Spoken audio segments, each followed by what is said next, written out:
நீங்க சம்பாதிக்கிறது இல்லன்னா ஒண்ணு பண்ணுங்க. இப்ப ரூல்ஸே போட்டிருக்காங்க, பெண்கள் வந்துட்டு வீட்டுல இருக்காங்க, முன்னாடி எல்லாம் டைவர்ஸ் பண்ணாதான் ஜீவனாம்சம் கொடுக்கணும் அப்படின்றது கிடையாது. இப்ப வந்துட்டு பெண்கள் இருக்காங்க அப்படின்னா நீங்க வேலைக்கு போய் சம்பாதிக்கிறீங்க, அவங்க வீட்டை பாத்துக்கிறாங்க, உங்களோட குழந்தைகளை பாத்துக்கிறாங்க, 2 பேருக்குமே தான் குழந்தை, ஆனா பாத்துக்கிறாங்க அப்படின்னா அவங்களுக்குன்னு தேவைகள் இருக்கு இல்லையா, அவங்களுக்குன்னு பண தேவை இருக்கு.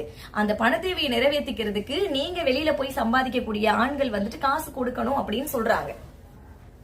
இப்போ போன வாரத்துல வந்த நியூஸ் இது, அதனால நீங்க அதுக்கெல்லாம் பயந்துட்டு இருக்காதீங்க, சரிங்களா? இது இஸ்லாமிய பெண்களுக்கு தான் வழக்கு தொடுத்து கொண்டு வரப்பட்டது. இது எல்லா இன பெண்களுக்கும் இது பொருந்தும்.